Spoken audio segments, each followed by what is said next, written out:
Welcome back to Rock Forever, taking you around the world, celebrating the great music, the great artists, great singers. And boy, do we got one right here. You know him, you love him, all the way back to the 70s and still doing it. Please welcome the extraordinary singer, songwriter, performer, Frank DiMino of the group Angel. Oh, it's nice to be here, Jay. Great to see you, Frank. Yeah. And yes, that is a beautiful picture of you behind you. And oh, maybe I should be covering it, huh? No, all in all its glory. And we're celebrating you, and why not, There we go. But take us back, Yeah. at what age did you get infatuated with music? And I know you're a Beatles fan, maybe them, and who else, who did you hear that got it in your head? Like, wow, I can't wait to spend my allowance and get that record and follow them. And then how did that lead to you singing? Well, tell you the truth, I started at a very young age with singing lessons. It was something that my mother had put me through, and I wasn't a big fan of it. But when I would have rather have been out playing sports. I loved playing sports, but it was something when I first started it. It was an extracurricular activity, I guess. And but when I first started taking lessons, I thought, oh, I think I can do this. I mean, I'm enjoying this, but it took a while for me to get used to it. But because I was young at that point, the Beatles weren't out yet. So I was, it was a very young age. And as I started doing it, I did it for years. And then when the Beatles came out, I went, oh, wait a second, this is something that I can, I can put together with. I mean, I used to do stuff like, when I was younger, I did the Newspaper Boys of America was a radio show, and you'd go up there and hand them your downtown Boston and in this building, and you'd hand them your sheet music, and the keyboard player would play your sheet music, and you'd sing. They'd introduce you, and all young boys and stuff and girls, and I did a lot of that kind of stuff, just because I don't know, I guess I enjoyed it in some way. So, but until I didn't really realize how much I really loved it until the Beatles came out, because it was something I really could apply.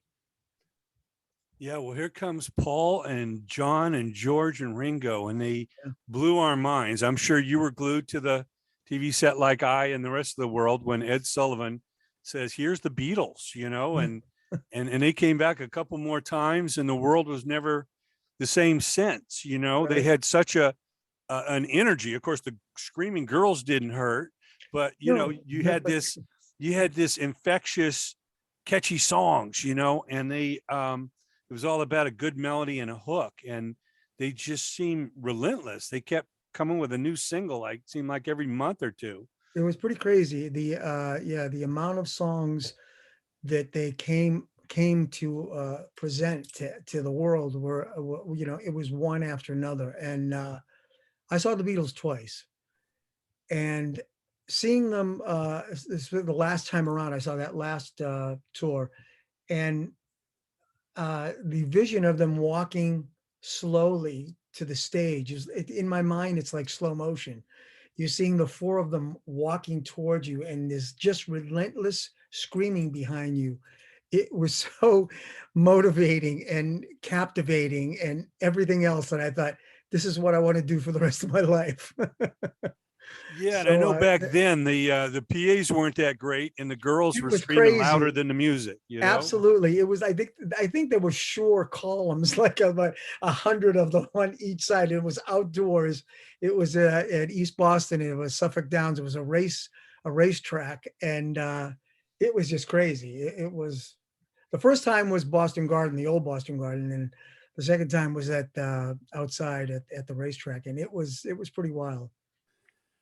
Well, take us into DC, and I'm sure there were some high school bands in between, but here comes our friend Edwin Punky Meadows Mhm. and Michael Mickey Jones, Right. and you guys started playing together. Of course, they came out of another band, and tell us what clicked and how Greg Giuffria joined, and you found Barry Brandt and the classic era Angel came together. Well, the first part was I was going to Berklee College of Music in Boston, and there was a lot of bands as you're growing up at that point. I was in a lot of bands in and out, and Mickey and Barry were in town. They were in Boston. They were trying to put a band together, and the guitar players they were playing with, I had played with before, so they were looking for a singer. So he had told Mickey and Barry about me. So Mickey and Barry came down to this place where I was playing with the band that I was in at the time. And we got to talking. I went down and rehearsed with them one time, and it kind of fell apart. But Mickey said, "Why don't you give me your number?" And Barry and I are going back home to DC. And as soon as we put something together, if you're interested, I'd like you to come out there. I said, well, I'll give you my number, but right now I'm still in school at Berkeley. I've got a lot of commitments here, but yeah, give me a call when you get something together and we'll see. And I don't know how long, maybe a few months after that, Mickey gave me a call and they brought me down to DC, and that band was called Max. It was a band with Mickey, Barry, myself, and a friend of ours from DC, David Namberty, was on guitar, and it began the circuit of DC. There were so many clubs to play in DC, so there was a lot of musicians and a little circuit there, and we used to go every night. At that time, Punky was playing with the Cherry People, so we used to go see Punky at the Keg, and there were Mike Stern, the guitar player, jazz guitar player. He was playing at the Apple Pie with a band called the Dubinettes, and there was just a lot of talent in all those clubs in there. So everyone played at different clubs at different times and got to know each other. And well, to make a long story short, obviously we went into different bands, and sooner than later came the Angel thing, where Punky and Greg had knew each other from something they had done previous, and Mickey and I had played with each other previous, and Mickey and Punky played with each other. So needless to say, we all kind of reached out to each other and all came together at this club called Bogies, which was owned by the guy Mike, who owned the M Club and some other clubs. And he said, if you're putting this band together, you can rehearse upstairs, and when you're ready, then come downstairs and play the club. So that's what we did. We wrote and rehearsed upstairs until we were ready, and then when we were ready, we came down and did 2 shows a night, and people started coming. I mean, there was and as soon as we started playing, there were lines waiting to get in and stuff. We all had developed a certain name for ourselves in different bands that we had played in. So it was kind of like guys from all these different bands that people knew in that area combining to make one band. So it was kind of energizing and something new for everyone to come and hear. So Yeah, it's kind of the all-star band of like high school ball players, and then you yeah, get into college, and then the exactly. best of the college players get in the pros, and it's the cream of the crop. And Yeah, obviously you made the debut Angel album in 75, right. and signed with the Casablanca Records label, Hmm. with the late great Neil Bogart. Yes. And I know it was an interesting time. Obviously, Kiss had come out in 73 and Hmm. were starting to make their noise. And Kiss Alive had, I don't know if Kiss Alive had come out already No, it when you had saw, not yet. okay. Yeah. But that obviously gave the label a boost. They Right. were kind of running on fumes and needed a hit. And obviously, you guys are there. And tell us about coming up with the concept of the all white band. Obviously, you guys were already, good looking guys, but the whole white glam image that you're known for, was that a lot of thought, or did that come naturally as kind of I think it just, antithesis? yeah, I think it just came kind of naturally. It was like, uh, we had decided that we were going to do some sort of, even when we were at Bogies, we all had a little kind of look that we were developing. And when we got to DC, I mean, when we got to LA from DC, um, talking about putting an album together, and obviously we signed with Casablanca. So now there was talk about touring. So we didn't want to go out like every other band at that time. We wanted to kind of set ourselves aside. Um, and The idea of wearing a costume was what we were kind of into at that time, from David Bowie, from Kiss and all that stuff. But we wanted to make sure that music was the main thing.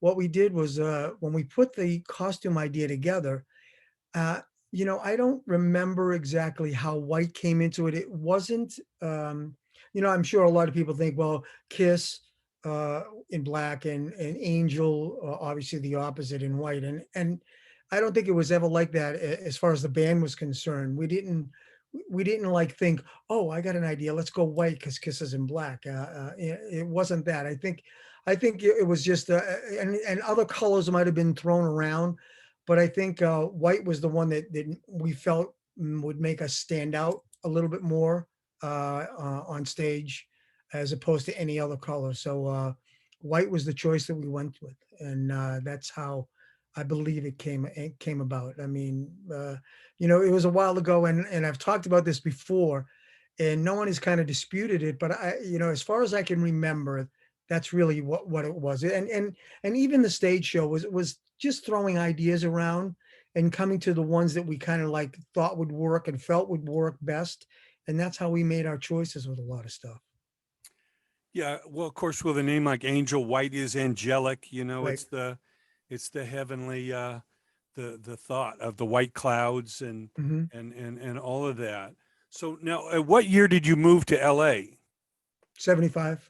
Okay. There was we started Angel I think in April of that year, and by June or July, somewhere around there, we had signed with our management, and he brought us out to David Joseph. He brought us out to LA, and that's when we started rehearsing, and he started looking for a label for us. You know, uh, and he said, luckily for us, he said, I'm going to put you guys in the studio. I want you to get all your material together. I'll handle paying for the album because I know that we're going to get a deal. I know I'll get you guys a deal. So he kind of put the whole thing together, and with the producers, and we recorded at Wally Hyder's. We had a lot of different people coming down Ahmed Road again, and a lot of different people coming down to see us at rehearsal. And we first were going to sign with Capitol. And it was almost pretty much a done deal until there was some discrepancy when we brought the finished album to. At that time, it was Rupert Perry and John Carter, and there was a little bit of discrepancy of what John said. Well, I think you guys should have more of this and more of that, and our thing was this is done. You know, so a little bit dejected after that meeting, David said, "Well, let's try one more meeting with Neil." At that time, Casablanca, like you said earlier, was hanging on by the thread of the of their fingernails. Kiss hadn't broken yet, and a lot of people were thinking in the industry that they weren't going to make it. They were going to go bankrupt, and they weren't going to be able to. Even if they signed us, they wouldn't be able to, you know, uh, follow through with a lot of stuff.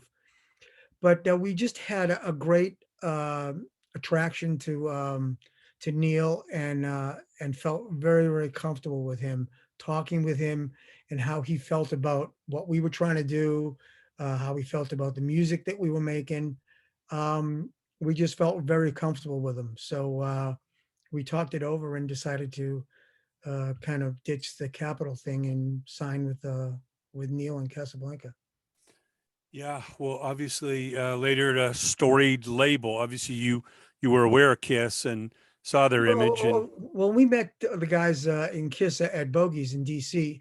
In DC, there was a lot of people that would come down, and a big fan of the band at that time was Gordon Fletcher, who was writing for Circus Magazine and Rolling Stone. And he loved the band, and he was there every night, and and we'd sit and talk with him after the show, and at one point, he said, "I'm going to start. When I have to do interviews or reviews of bands when they come into town, I'm going to start to see if I can bring them down here to see you guys, because I really think they should see you guys and see what you're doing and hear what you're doing." And we said, "Yeah, I mean that would be great." And one of the first bands he brought down was Kiss, and so we had talked with Gene and Paul. The whole band, I believe, came down. I believe Ace and Peter were there as well.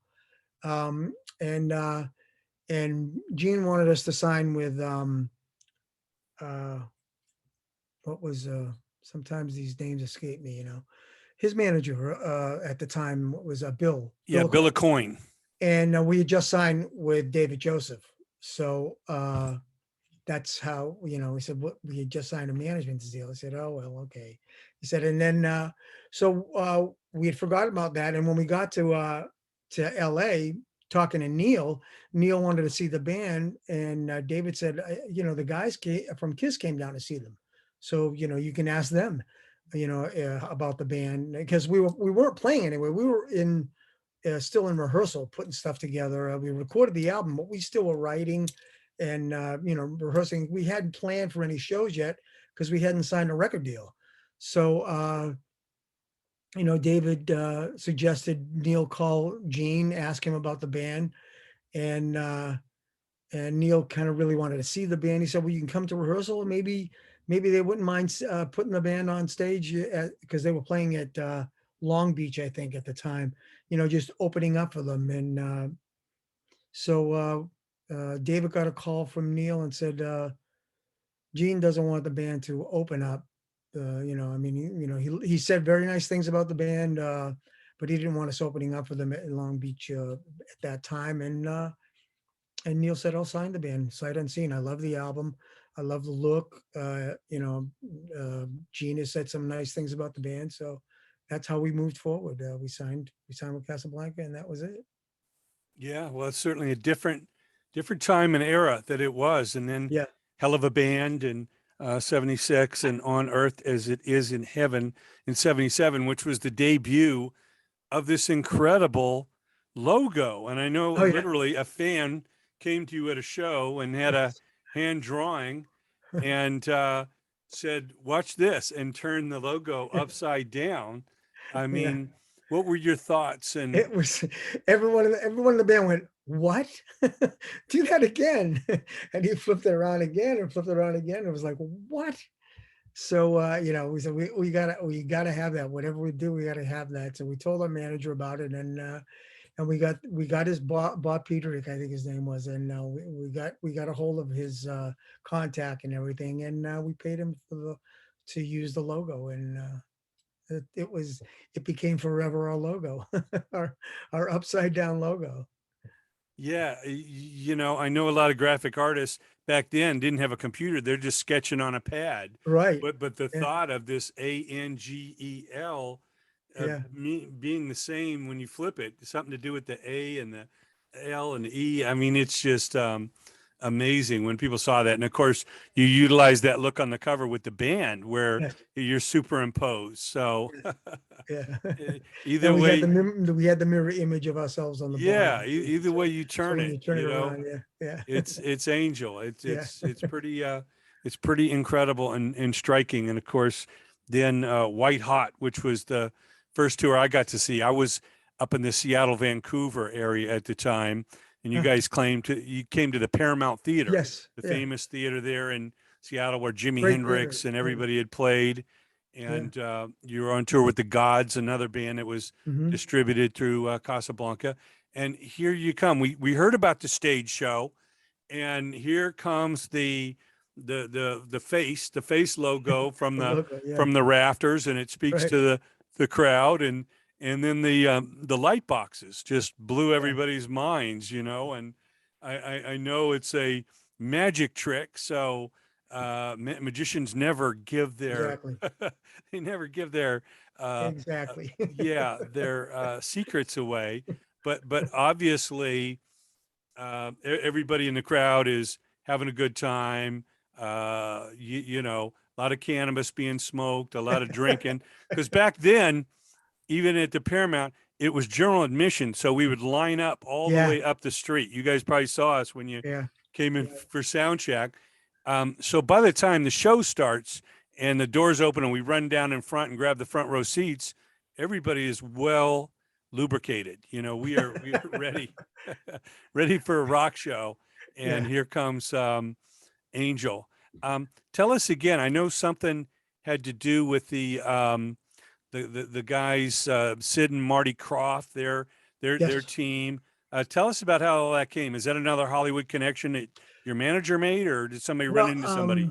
uh, we had our manager connected us with Jeremy Railton, who was working on at that time on I don't know if you remember that show H&R Puffett stuff, which was a lot of kind of Yeah, of course, big crazy, Saturday freaky morning stuff. TV show. Yeah, it was like acid trip stuff. It was like crazy, but it was for Yeah, in kids. later years, you're wondering like, wow, this is this Exactly. for kids or is this for high adults here? Yeah.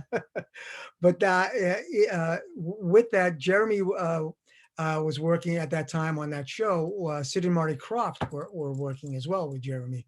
So Jeremy kind of took the idea that we were trying to do to them and try to devise something. At first, we wanted to try and do the uh, have you been to Disney? You've been to Disneyland before, right? And you see the haunted house, and there's Sure. a hologram of someone in a crystal ball.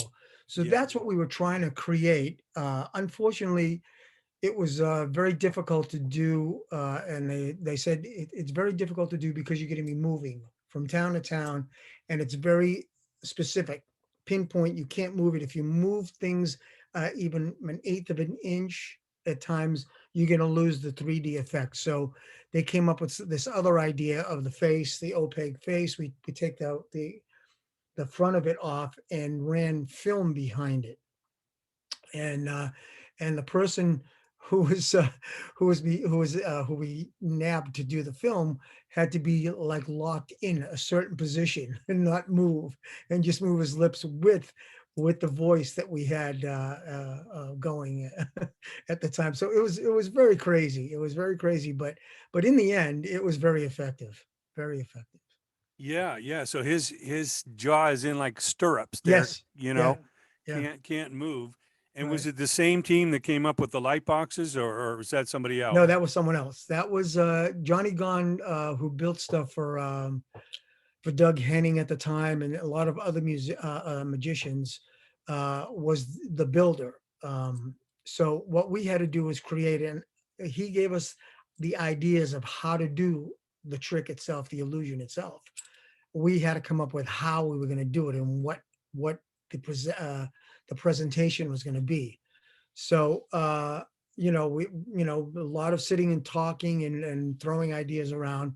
The idea of building the tower was what we came up with. And the big speech, uh, it really came down to timing as well, because as the speech is going, that that has to correlate with as they're building the tower. So I took a lot of stuff from Cahill Gibran, I guess, just ideas and stuff from that first book, and just the wording and stuff, and kind of reinvented this whole image thing that we did in the very beginning, and how the angels came down, and each one was specific to what they did, um, and it correlated with the guys in the crew building each tower, and the obviously the name would come up, and then they'd plug the tower in, and chaser lights would go around the tower, and the name and the logo says the name, and that person walks out. Greg, I think, was the first one that walked out, and then the second one was Barry, and then we went back and forth. So you had five chances to kind of figure out how we were doing this thing. But yeah, the whole idea was like something that, it was there was a lot of ideas, just putting it together, and then kind of going kind of like by a stopwatch for the very beginning. And as we went along, of course, everyone kind of knew where everything was going. But beginning stages was very stressful. Yeah, what's a little bit of, Broadway or TV production and film and all that in there. And what's Yeah, crazy is I scour YouTube. I don't see any video of that, of that intro. I don't see right. any footage of it out there. And Yeah, you got to remember at the time, video videos were like you had to hold them on your shoulder and look through them to take a video. I mean, there weren't a whole lot of like little video cameras at that time. There yeah, were a you could have had few. maybe a Super 8 in your pocket, Yeah, but yeah, it's Super 8, exactly. everything Those else were was the this big small ones. lunky TV camera, There looked are like a, some Super 8s, but of course there's no audio. But yeah, and a lot of times if you were going into a show like that, or any show, David Bowie, any shows, you were not allowed to take any kind of video camera in with you. And when we played the big arenas, when they're shooting you, like we played the Superdome and places like that, they're shooting and they're putting you on a screen, but there's no film in there. It's just live, a live uh, yeah, live uh, feed. feed. Yeah. So that's why there's not a whole lot of video, I think, of the beginning of that show, the show back then. Yeah, well, it was a stunning show, and you guys were world renowned for, the look and the logo and the intro and incredible band, and one more album for Casablanca, Sinful, Hmm. and you guys kept writing better songs and better production. Eddie Leonetti and all your guys that Hmm. worked with you were stellar at what you did, but then it had essentially run its course at that point until we're coming to the new Angel. Um, what was the feeling back then? A lot of frustrations with the label and trying to get on the radio and Yeah, all. sure. Of course, all of the above. I mean, as far as the records were concerned, we were, a lot of the stuff, the earlier stuff, uh, uh, Greg Punky and myself wrote most of all that stuff. And as we got to, uh, well, I guess the third album on Earth was a little bit of breaking off, writing with each other, separately. And by the time we got to White Hot, each guy was coming up with their idea, and then whether it be Punky and I or Barry and I, whatever, we were kind of coming into our own as writers instead of just putting ideas together like the first few albums, which I think worked very well for us back then. And by the time we got to White Hot and Sinful, we were becoming more writers, I think, in our own right. But the thing about Angel is that we always, we were always looking for something, a different sound in the studio, a different way to do stuff in the studio, never kind of resting on what we did before. Um, and and I think that's how we got to the point of just kind of like going from the first album to the Sinful album. The Sinful album was a little bit more confusing because it was supposed to be so many different things. It was going to be a half live album, half studio, which I never thought was a great idea. But Neil wanted something like different coming out of that, and it never really worked. What we tried doing that, and it never really worked. So we went back in and re-recorded some of those songs, and actually we took some of the bed tracks because we were recording with amplifiers in the back. We at Santa Monica Civic, we took the live feed and we're recording separate feeds from in back of the curtains and stuff with smaller amplifiers and a little bit more enclosed to get a better sound and stuff to kind of mix in with the live sound. So there was a lot of different stuff going on. So it was kind of a mixture of stuff for Sinful. Um, but yeah, I mean, even up to that point, we were always looking and trying something different. So I think the fact that Casablanca was kind of like at that point when we did the live album, it was kind of falling apart, and that's kind of when Polygram came in, and we didn't know any of those people from Polygram. Neil was starting Boardwalk, and it was just a very stressful time, and we couldn't go to Boardwalk because we owed Polygram another album or two, which Jack Douglas was supposed to produce the next studio album, but it just never. The wheels kept falling off the track. I mean, and it just never came to fruition. And Jack ended up, leaving the project and going doing, what he had planned before that. And it just the band fell apart at that point. Yeah, well, I always say that if MTV had started in 1975, it Yeah, might have been a whole nother story. With a absolutely. visual band like Angel, Yeah, showing all that you did. It could have been a different story. Of yeah, course, MTV yeah, didn't come around till '81. You guys were, gone. But I yeah. know, And just a year. I think 80 was the last hurrah for us. We did that marathon tour, which was a great tour. Really enjoyed that tour, of course, because it was Steve Marriott was on that tour. So oh one of yeah, my the great heroes. Steve Marriott, Yeah, rest in peace. love Steve. Yeah, Yeah, no, what an awesome voice coming out of that little so guy, huh? good, so good. I mean, going up on stage, he would pull me up on stage, and I'd sing with him halfway through that tour almost every night. So to be up there singing with him and Bobby Tench, who did all those great Jeff Beck albums, was so much fun. And after the shows, we'd a lot of times we'd go to like clubs that were in town, whatever town we were in, and just go up and jam with some of the local bands up there. And it was just a lot of fun, a lot of stuff, a lot of fun. Yeah, yeah.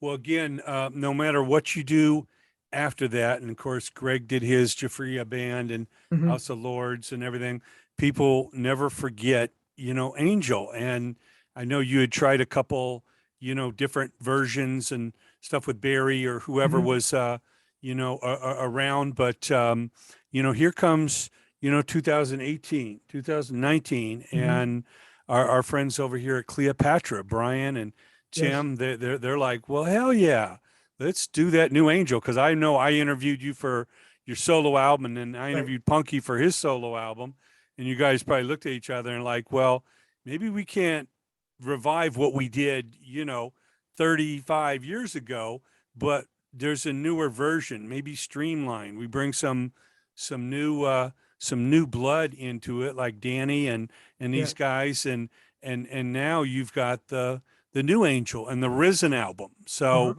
Uh-huh. I know it's probably you guys did the reunion there in Vegas for the whatever Sally Steele called that, Oh yeah. Yes. Yes. the the hair awards or whatever Yeah. it was. Yeah. I But think it was the Glam Award that we got. Yeah. Yeah. Yeah. And that's another thing with Sally. Sally is a good friend, and she's been out here for a while now, and for her to put us on that was very nice of her, and to get that award where it brought all of us back together again was a very nice thing. I mean, to be the five of us be together like that, being honored like that was very nice. And again, because of me doing the solo album and asking Punky to play on it, and then Punky doing a solo album asking me to sing on it, it just things slowly started coming together. And then both of us going out and playing again, it only made sense at some point for the three of us, between Danny, Punky, and myself, to talk to each other and say, maybe we should try this together. And as soon as we did it, it was so much fun. It was like it was getting on a train, and in an express train with no stops. So we had we had tunnel vision moving forward, and then Cleopatra jumping in saying, "We'd love to do an album with you guys." Was everything just is working towards where we want to be, and that's together, writing stuff together again, making new albums, and playing to a lot of people live. yeah, well, there's the people like us that remember the original Angel and the times, and we were teenagers in the '70s and can't get enough of those memories that it brings back. And I know you did some shows with stars, Yes, and and that was other. great too because all those guys now are really very good friends, and it's nice to have that again. Back in the '70s, everyone was there were all rivalries with everyone. Now that we're a little bit older and maybe a little bit wiser, we're all friends because all of us that survive want to appreciate each other. So it was so much fun to do those shows with Richie and the rest of those guys. It was a lot of fun, Michael. Yeah, it was a Yeah, lot of fun. absolutely. And, it leads us to the new album. Mhm. And I know when speaking with Danny, you guys were working on a title. Have you come up with a title yet? Not yet. We have a few things, we have a few ideas, but we haven't settled on one yet. Uh, there is one that pretty much we're all happy with, and that's the one that we're gonna eventually. If as long as everyone's happy with one, then that's the one that we'll go with. Right now, we haven't really made a declaration of which one it's going to be, but we're working towards that. Well, we'll certainly announce it when you do. Yes. We all know a working title TBA, to be announced. But To be announced. Yeah. the new album, how do you feel it's developed since the Risen album? You guys have done a lot of shows together. Obviously, with the pandemic, everybody's kind of working on their own. But Yeah. Abel, I know you got out to the East Coast, and of course, Punky out of North Carolina and Danny Mhm, out of Jersey. mhm. Tell us how you feel this is a step up from Risen. Well, because I think our approach to doing albums has always been the same. We kind of like, Punky and I have been together for such a long time that, we don't worry about, we want to keep an angel thing, a sound. And that's always been in the back of our mind with every album we do. But we also don't want to get ourselves pigeonholed into anything. So there may be stuff on this album that's, that people will, well, I don't know if that's an angel. It's an angel album because it's made by the band Angel. So that's what makes it an angel album.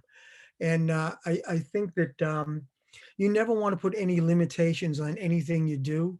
So we're always kind of, reaching out to different levels and trying different things as far as writing and stuff, and kind of like trying to reach our limits. Hopefully we have no limits as far as writing and recording. So it's always a fun process, and I think this new one will will uh, will take us to another level as well, and will not disappoint. So I mean, there's a lot of great stuff, just like the Risen album. And I think the reason why the Risen album was so successful is because we didn't say, oh, let's do an old Angel album. We never did that with Angel, and there's no reason for us to do it now. Uh, and besides the fact that the other three guys are not with us, so it's not going to be that. It's going to be an Angel album, but with new, refreshing stuff, and new band members that contribute in different ways and in new ways. So I think that we've hit the mark with Risen, and I think we'll do the same with the new one. Yeah, well, we can't wait. I know you got dates coming up. You got a great show Mhm. over in Europe. You're headlining a big festival over there Yes. this summer, and I know as things open up more and more, we'll get a chance to hear the new album and of course unveil the new title. And I know you guys always got tricks up your sleeve, and with talented people like Yeah. Danny. He showed us his little figurines he makes, Those figurines are the little amazing. statues. They're so amazing. He's got He's a Punky, very, he's got Gene Simmons, very, very talented guy when it comes to that stuff. Absolutely. Yeah. And of course bringing Punky out of retirement, that guy is just doesn't belong in normal life. We got to have him out on a stage. Yeah.